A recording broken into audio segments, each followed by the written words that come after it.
Hello students. आज हम लोग वेरिएशन जो पढ़े थे, जिसमें जो परिवर्तन करके जो पढ़े थे, उसके आगे हम लोग बढ़ रहे हैं। अब सवाल नंबर 4 जो है उसका 1 नंबर वेरिएशन के क्वेश्चन नंबर 4 का 1 जो है दिया हुआ है। y जो है y x के वर्गमूल के सरल समानुपाती है। मतलब y जो है x के वर्गमूल के सरल समानुपाती है और y का मान 9 दिया गया है और x का मान भी 9 दिया गया है। दे दिया गया x का मान 9 और y का मान 9 है। अब कहता है कि x का मान ज्ञात कीजिए जबकि y का मान 6 हो। तो पहले हम लोग अपने सवाल में चलेंगे। हमारे सवाल में क्या कहा गया कि y जो है x के वर्गमूल के सरल समानुपाती है। तो y समानुपाती x का वर्गमूल, मतलब y जो है x के वर्गमूल के सरल समानुपाती है। ये हमारा कंडीशन समझ में क्या होगा, क्या है? y जो है x के वर्गमूल के सरल समानुपाती है। तो हमने बताया था कि y इज इक्वल टू, यानी समानुपाती को जब बराबर में करते हैं तो आगे भी हमने बताया था कि एक स्थिर मान से गुणा किया जाता है। तो हमने k से गुणा किया तो k रूट x हुआ। इसको 1 नंबर समझ सकते हैं, जहाँ k जो है अशून्य परिवर्तन स्थिरांक है या वेरिएशन कांस्टेंट है। हमने बताया था हमेशा ख्याल करना पड़ेगा हमको कि जब कभी भी सवाल ऐसा हो तो पहले हम लोग k के मान को निकालने के लिए प्रयास करें। हमेशा दिमाग में रखना पड़ेगा कि हमको k का मान निकालना है। तो k के मान को जानने के लिए हमको y चाहिए और x चाहिए, क्योंकि जब तक y और x का मान नहीं मालूम होगा तब तक k का मान हमको मालूम नहीं होगा। और वो सवाल में दिया रहेगा तो देखो हमको दिया गया है कि y का मान 9, y का मान 9 और x का मान कितना 6 है। y का मान 9 है तो x का मान 6 है, दिया गया है। तो y का मान 9 तथा x का मान 9 रखने पर y इक्वल टू, हमारा समीकरण लेंगे y का मान कितना 9 इक्वल टू k और रूट 9। तो 9 इक्वल टू k तो ठीक है। अब तुम लोग जानते हो कि 9 का वर्गमूल कितना होता है? 3 होता है। 9 का वर्गमूल 3 होता है। अब हमारा उद्देश्य क्या है? k के मान को निकालना। तो ये k के साथ 3 गुणा है, तो जब गुणा ये इधर आता है तो भाग हो जाता है। तो 9 में 3 से भागा किया गया, 3 3 9 कट गया, यानी कि 3 बराबर k चाहे k बराबर 3। यानी हमारा पहला टास्क पूरा हो गया। क्या चीज? k का मान निकल गया। अब k का मान निकलने के बाद हमारा सवाल दिया गया है कि y का मान जब 6 है तो x का मान क्या होगा। तब सवाल में देखेंगे, अब y का मान कितना रखेंगे? 6 रखेंगे। तो y का मान 6 रखने में वही 1 नंबर में y का मान 6, इस y का मान कितना लगे? 6 इक्वल टू k का मान कितना गया? 3 और root x। 6 equal to k का मान 3 और रूट x।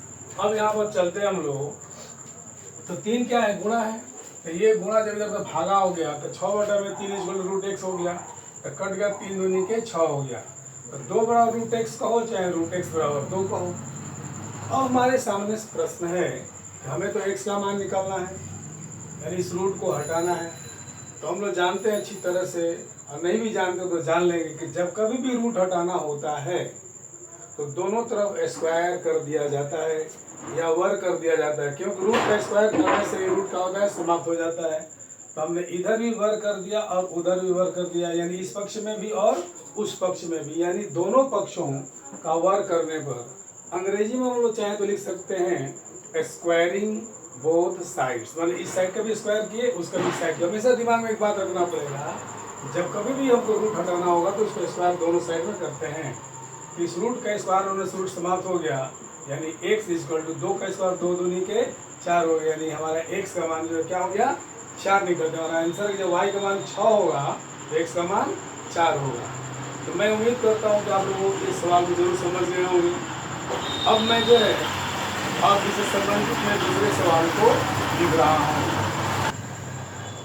अब हम लोग अगले सवाल में उसी में 4 का तीसरा नंबर हम लोग पढ़ रहे हैं। x y के साथ सरल समानुपाती है, यानी x जो है वाई के साथ सरल समानुपाती है, मतलब x समानुपाती वाई, x समानुपाती वाई, एवं z के साथ व्युत्क्रम समानुपात है। तो यही जो x जो है z के साथ विलोमानुपाती है या व्युत्क्रमानुपाती है, यानी x विलोमानुपाती z हुआ। अब हमारे दिया गया कि y का मान 5 है और z का मान 9 है और x का मान 1/6 है। 3 मान दिया गया है, y, z और x का मान दिया गया है। तो पहला क्वेश्चन है कि x, y, z में संबंध ज्ञात करें, पहला पार्ट। दूसरे पार्ट को बाद में, पहला पार्ट है कि x, y, z में संबंध ज्ञात करें। हम लोग इस पर जरा हम लोग चर्चा करेंगे। सवाल में दिया गया कि x समानुपाती y है और यही x जो है z के साथ विलोमानुपाती है।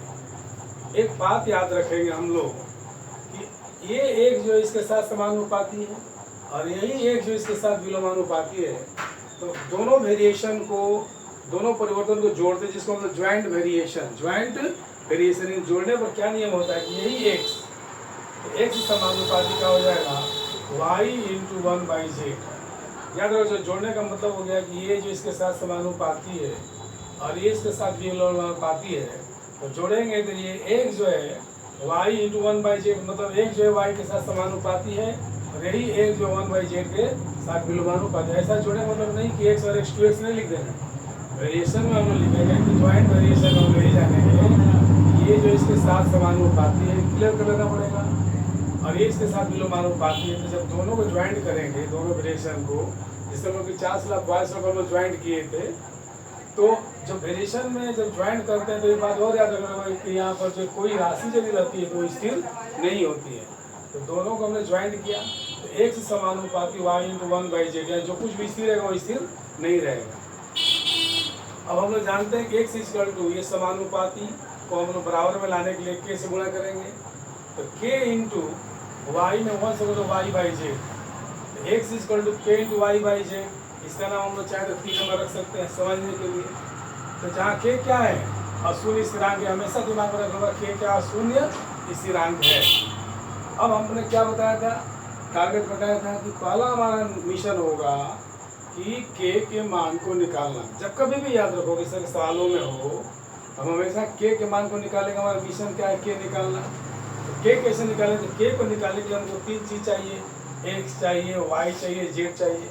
हमारे सवाल में उपलब्ध है। x का मान 1/6 है, y का मान 5 है और z का मान 9 है। इसलिए अब x का मान 1/6, y का मान 5 एवं z का मान 9 इस पर रख रहे हैं। जरा देखा जाए तो x का मान कितना हुआ, x का मान 1/6 हुआ, x का मान कितना हुआ 1/6 हुआ, k × y का मान कितना है 5 और बटा में z का मान है 9। इसमें हम समीकरण देख रहे हैं, x का मान 1/6, k × y का मान कितना है 5/z, z का मान कितना है 9 है। अब हम लोग इसको कटाएंगे, नीचे से नीचे कट सकता है, 3 दूनी के 6, 3 के 9 कट सकता है नीचे से नीचे। अब हम क्रॉस करेंगे तो 5 में 2 से गुणा तो 5 दूनी का 10 के, कितना के 10 के = 3, यानी कि 10 के = 3 आया। हमारा टारगेट क्या था, k के मान को निकालना। हमेशा हमने बोला है कि आप सब लोगों को कभी भी निकालना हो तो पहले k का मान निकालना होगा। You have to find out the value of the k। हमेशा हमको k के मान को निकालना होगा।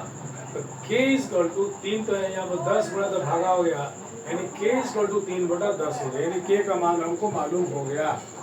तो हमारा पहला क्वेश्चन है कि x, y, z में क्या संबंध है हमको बताना। तो हमने समीकरण हमारा हम लोग बताए थे कि x = क्या था, k y/z। तो a नंबर समीकरण x = k y/z था। अब मान रखते हैं x = k का मान कितना गया 3/10। इस k का मान को 3/10 × y का मान हमको दे दिया गया 6, y का मान कितना है 6। ये ऐसे कर लेंगे हम लोग, x = कितना हुआ k का मान 3/10, y को y रखने देंगे और z को z रखने देंगे। अब x = गुणा करो तो 3y, कितना y 3y/10 है। तो हमारा समीकरण में क्या हो गया, x = 3y/z। किसका संबंध है, x का है, y का है, z का है, यही हमारा संबंध हो गया। यही हमारा क्या हो गया, संबंध हो गया कि x = 3y/10z। यानी फर्स्ट पार्ट हमारा मालूम पड़ गया कि हमको संबंध निकल गया था। ये दिमाग में रहेगा। अब हम लोग जो है इस सवाल के दूसरे पार्ट को हम लोग पढ़ने जा रहे हैं। अब हम लोग सवाल के दूसरे पार्ट को देख रहे हैं। संबंध तो हमने निकाल लिया। अब कहता है कि y का मान 6 है और z का मान 1/5 है। y का मान 6 है और z का मान 1/5 है, तो हमें x का मान ज्ञात करना है। तो अब हम लोग चलेंगे y का मान 6 तथा z का मान 1/5। हमारा समीकरण वही था, क्या था, x = k × y/z, ये हमारा मूल समीकरण था। तो x = k का मान कितना निकाले थे, k का मान हम लोग 3/10 निकाले, 3/10 × y का मान कितना है, 6 है, 6 लिख दिए, बटा z का मान 1/5, z का मान कितना है, 1/5, 3/10 हुआ, इंटू, देखो ये 6 तो ठीक है, ये जब 1/5 जब भागा को जब गुणा करते हैं, ये नीचे का ऊपर चला, ऊपर का नीचे चला था, जानते हो, ये 5 का चला गया ऊपर में और एक चला गया नीचे, तो 5/1 का तो कोई वैल्यू है नहीं, और हम लोग कटा लेंगे। 5 से 5 दूनी का 10 और 2 से 2 3 है 6, 3 3 के 9/1, तो लिखा था नहीं है, इसलिए x = 9 हुआ, x = 9 हुआ। इसलिए हम लोग ने देखा कि हमारा जो दोनों मान के संबंध निकल गया और x का मान क्या निकल गया, 9 निकल गया, तो हमारा दोनों आंसर आ गया। अब हम लोग जो है अगले सवाल की तरफ हम लोग बढ़ रहे हैं। अब हम लोग अगले सवाल की तरफ बढ़ रहे हैं। 5 का 1 नंबर में दिया हुआ है कि x समानुपाती y दे दिया गया है, तो हमको दिखाना है कि x + y समानुपाती x - y होगा, हमको ये दिखाना है, ये प्रूफ करना है। तो सबसे पहले हम लोग चलेंगे जो सवाल में दिया गया है, x समानुपाती y। तो हमने बताया था आगे भी कि समानुपाती को जब बराबर में लाना होगा तो एक स्थिरांक से गुणा करना पड़ेगा। तो x = k × y, जहाँ k क्या है, हर बार हम लोग जानते हैं k क्या है, और शून्य स्थिरांक है या वेरिएशन कांस्टेंट, या बहुत स्थिरांक भी लिखते हैं। अब जरा सोचो तो यहाँ k y, तो y तो यहाँ पर गुणा है, अगर हमको इधर ला देंगे तो गुणा इधर है तो क्या होगा, भागा हो गया, = k मान हम लोग चाहे तो k/1 लिख सकते हैं, जैसे 3/3/1 लिख सकते हैं। अब एक बात जानना होगा, हम लोग पीछे एक्सरसाइज में हम लोग पढ़े थे, योग वियोग प्रक्रिया पढ़े थे हम लोग, जरा सोचना होगा, मैं समझा रहा हूँ यहाँ पर। यदि मान लो कि a/b = c/d, a/b = c/d हो, तो योग वियोग प्रक्रिया में क्या होता है कि ऊपर वाले में नीचे वाले को जोड़ते हैं, यानी कि a + b बटा में ऊपर वाले में नीचे वाले को घटाते हैं, a + b भाई में a - b = ठीक वही बात यहाँ भी होता है, ऊपर वाले में नीचे वाले को जोड़ते हैं, c + d बटा में ऊपर वाले में नीचे वाले को घटाते हैं।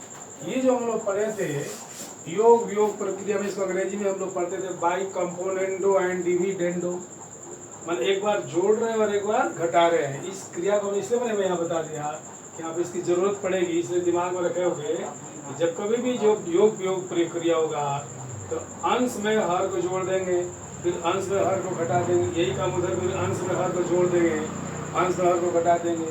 तो यही बात जो है हमको ये समझने के लिए चीज़ है। अब जरा देखा जाए तो इसको हम लोग ये कंपोनेंडो डिविडेंडो करेंगे, क्योंकि हमको +y चाहिए -y चाहिए।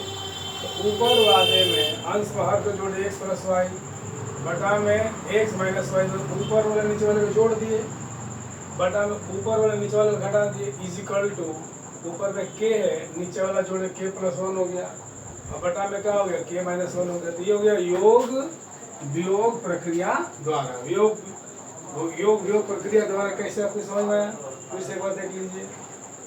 अंश में हर को जोड़ते हैं, x में +y जोड़ दिए, बटा अंश में हर को घटाते, मैंने एक बार जोड़े योग हो गया, एक बार वियोग, = ये अंश है k, उसमें नीचे हर को जोड़े योग हो गया, फिर अंश में वियोग कर, इसलिए क्या था योग वियोग प्रक्रिया या कंपोनेंडो एंड डिविडेंडो। ये बात हमारे समझने के लिए आपको बताइए, सवाल के लिए नहीं, ये हमारे समझने के लिए, इसको चाहे तो हम मिटा नहीं सकते, कोई दिक्कत नहीं है। अब जरा समझते हैं, हम देखते हैं कि मान लो ये 3 है, सोचा जाए जैसे 3 है, अब बटा में मान लो 2 है, ये भी स्थिरांक है, ये भी स्थिरांक है। मान लो इसमें हम 5 जोड़ रहे हैं, इसमें जो है मान लो 5 जोड़ रहे हैं, फिर 8/10 ये भी तो स्थिरांक होगा। मतलब स्थिरांक में अगर स्थिरांक को जोड़ा जाए तो स्थिरांक ही होगा। तो ठीक वही बात जरा सोचा जाएगा कि के तो स्थिरांक का 1 जोड़े वो भी स्थिरांक है, ये भी स्थिरांक है। मतलब के प्लस 1 बटा में के प्लस 1 क्या स्थिरांक है, क्या चीज़ है स्थिरांक है, जिसको लिख सकते हैं एक्स प्लस वाई बटा में X minus Y equal to स्थिरांक है। क्या ये स्थिरांक है, क्या चीज़ है स्थिरांक है। और आगे हमने बताया था कि 2 राशियों का अनुपात अगर स्थिरांक हो जाए, 2 राशियों का अनुपात क्या हो जाए, स्थिरांक हो जाए, तो दोनों एक दूसरे के समानुपाती होते हैं। तो जरा देखो तो ये दोनों का अनुपात स्थिरांक हो गया ना, इसलिए एक्स प्लस वाई समानुपाती एक्स माइनस वाई होगा। यही हमको प्रमाणित करना था। इस तरह से ये पार्ट हमारा प्रमाणित हो गया। अब हम लोग जो है अगले सवाल की तरफ बढ़ रहे हैं।